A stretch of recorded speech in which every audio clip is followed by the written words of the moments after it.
I don't usually talk about myself like this, and honestly, I'm not even sure why I'm writing it down now.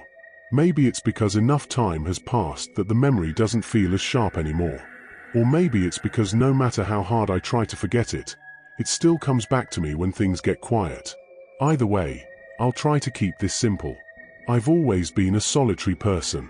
Not in a dramatic way. I wasn't bullied, and I didn't have some tragic childhood that pushed me into isolation. I just preferred my own company. Even when I was young, I felt more comfortable observing the world from a distance than participating in it.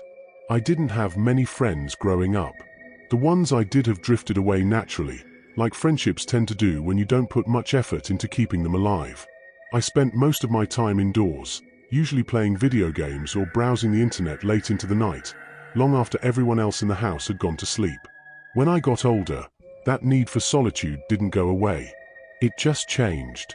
By the time I was in high school, I started taking long walks by myself. At first, it was just around my neighborhood. Then farther. Down roads I didn't recognize. Into wooded areas where the noise of traffic slowly disappeared behind me. I found that the farther I walked from other people, the calmer I felt. Eventually, I started walking through cemeteries. There was something peaceful about them, especially at night. They were quiet, undemanding places. No expectations. No conversations. Just rows of names, dates, and stories that had already ended. I never felt afraid there. If anything, I felt grounded. That comfort with quiet places led me somewhere else entirely. I don't know exactly when exploring abandoned places became a habit, but once it did, it took hold of me completely. It started small, old houses on the edge of town, closed down businesses that still had signs hanging in the windows. Then it escalated. Abandoned schools, factories, hospitals, places that once held hundreds of people, now completely empty. I never went looking for trouble. I didn't vandalize anything, didn't steal, didn't break things just for the thrill of it. To me, these places felt almost sacred in a strange way. Like they deserved to be seen one last time before nature finished reclaiming them. I usually went alone. People have asked me if that scared me. At the time, the honest answer was no. I felt more at ease walking through a collapsing building at night than I did sitting in a crowded room during the day. Silence didn't bother me. Darkness didn't bother me. Being alone didn't bother me. At least, not back then. Finding abandoned places was surprisingly easy. I'd spend hours on satellite maps, zooming into rural areas, scanning for structures that looked out of place. Roofs caved in. Driveways swallowed by weeds. Buildings too far from roads to still be in use. I'd make lists. Sometimes 5 places. Sometimes 10. I treated it like a personal scavenger hunt. One afternoon, after getting off work, I decided to check out one of the places I'd saved weeks earlier. According to old records I found online, it used to be some kind of youth retreat center. Built decades ago. Shut down quietly. No news articles. No explanations. That alone should have made me think twice. I parked my car along a narrow dirt road and walked the rest of the way. The woods were thick, and the light was already fading, but that wasn't unusual for me. I wore boots, jeans, and a jacket with deep pockets. Flashlight. Extra batteries. Camera. Same routine as always. The first thing I noticed was how quiet everything felt. Not peaceful quiet. Not the kind with birds or wind or distant movement. It was the kind of silence that felt heavy, like the world was holding its breath. I stopped walking more than once just to listen.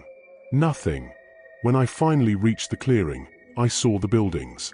There were 3 of them. A large central lodge and 2 smaller cabins nearby. All of them were still standing, but barely. Windows were shattered. Roofs sagged inward. The lodge's porch dipped noticeably in the middle, like it might collapse if I stepped in the wrong spot. I explored the cabins first. They were mostly empty. Moldy mattresses. Rusted bed frames. Old posters peeling from the walls. Camp rules, activity schedules, smiling cartoon faces frozen in a time that clearly hadn't ended well. In the second cabin, I noticed something that made me stop. The inside of the door was scratched. Not lightly. Deep gouges. Long, vertical marks carved into the wood. They weren't random. They were too deliberate. Too evenly spaced. And they were too high up to be made by animals. I told myself it was vandalism. Kids messing around years ago. I took a picture and moved on, but the image stuck with me. The lodge was last. Inside, the air was thick with dust and decay. Part of the ceiling had collapsed, letting dull grey light spill across the floor. Tables were overturned. Chairs were stacked in odd places, like someone had tried to clean up and then abandoned the effort halfway through. At the back of the lodge, I saw a staircase. It led down. I hesitated. Basements always made me uneasy, even before all of this. They felt separate from the rest of a building, like whatever happened down there existed under different rules. Still, curiosity won. I turned on my flashlight and started down. The stairs were concrete, thankfully solid. The air grew colder with each step. My flashlight beam cut across stone walls and old pipes running along the ceiling. That's when I heard it. Breathing. It was quiet. Slow. Close. I froze in place, my foot still hovering over the next step. I held my breath, listening. For a moment, it stopped. I convinced myself it was my imagination, my own breathing echoing back to me in a strange way. Then it started again. This time, closer. Behind me. I turned around so fast my heart slammed into my ribs. The beam of my flashlight swept across the stairs, the walls, the empty space where nothing stood. The breathing stopped instantly. I stood there for a long time, not moving. Finally, I spoke. Hello. My voice sounded wrong down there. Thin. Weak. No response. As I backed up, keeping the stairs in view, I noticed something I hadn't seen before. A door. It was low to the ground, set into the far wall. The wood was rough and mismatched, like it had been added long after the building was finished. The door was open just enough to reveal darkness beyond. The breathing came from there. I don't know why I approached it. Curiosity. Denial. The need to prove to myself that there was a rational explanation. I took a few slow steps toward the door. The breathing changed. It became uneven. Wet. Like air moving through something that shouldn't have been breathing at all. I stopped. It stopped too. Then something tried to speak. The sound that came out wasn't a word. It was like speech attempted by something that didn't understand how language worked. Broken sounds pushed together in the wrong order. But beneath it, I recognized something.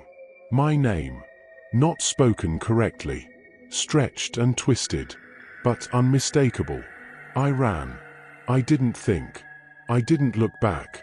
I ran up the stairs, out of the lodge, through the woods. Branches cut my face. Roots grabbed at my feet. I didn't stop until I reached my car. I locked the doors and sat there, shaking. Nothing followed me. I didn't explore abandoned places for a long time after that. I told myself it was stress. Exhaustion. My imagination finally catching up with me. But something had changed. Silence didn't feel comforting anymore. Especially at night.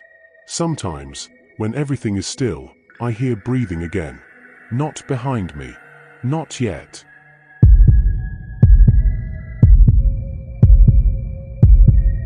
I wish I could say that was the end of it. For a long time, I convinced myself it was. I went home that night and didn't tell anyone what happened. Not friends. Not family. Not even online. I didn't want explanations. I didn't want theories. I wanted the memory to fade on its own, like a bad dream that loses detail the longer you stay awake. For weeks, I avoided silence. I slept with the TV on. I left lights burning in rooms I wasn't using. When I drove, I kept the radio loud, even when the static hurt my ears. Silence, I learned, had texture now. It pressed back. Eventually, though, life did what it always does. It moved forward. Months passed. The breathing stopped. Or at least, I stopped noticing it.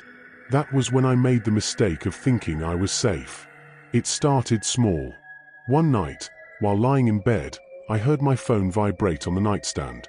I picked it up, half asleep, expecting a spam notification or a wrong number text. There was nothing. No missed calls. No alerts. No messages. I set the phone back down and closed my eyes. A few seconds later, it vibrated again. This time, there was something. A voicemail. No number attached. No timestamp. Just an audio file. I stared at it for a long time before pressing play. At first, there was only static. Low and uneven, like an old recording dragged through dust. I almost stopped it, almost convinced myself it was corrupted. Then I heard breathing. Slow. Familiar. My stomach dropped.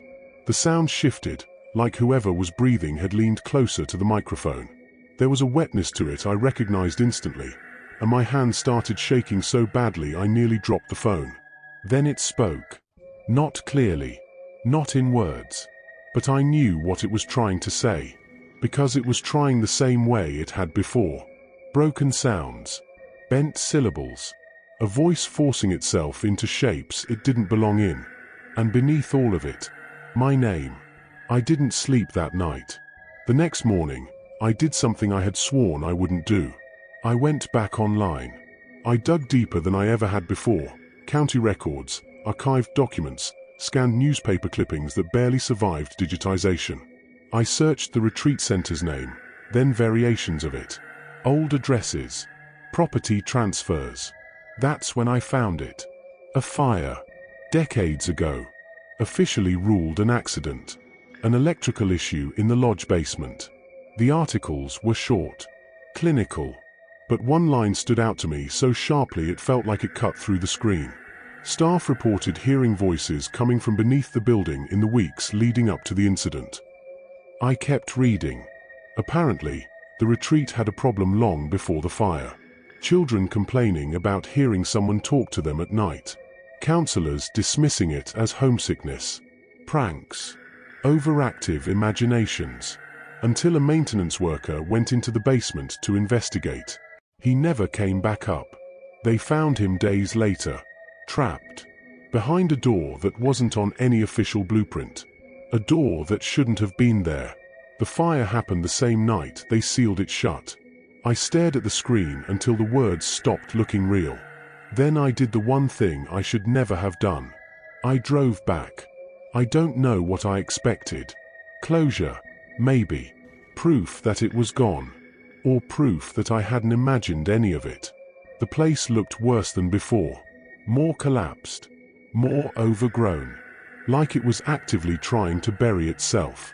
I didn't go inside the lodge. I went straight to the back. Behind the building, partially hidden by brush and fallen debris, was something I hadn't noticed before. A concrete slab. Cracked. Sunken. And in the center of it, a circular metal cover. A well. It wasn't on any map. I pried it open with shaking hands.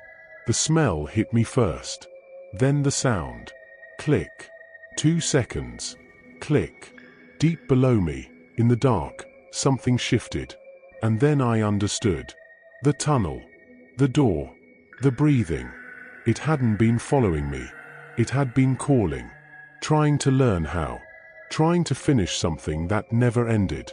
I dropped the cover and ran. I didn't look back. I never returned. The voicemail never came again.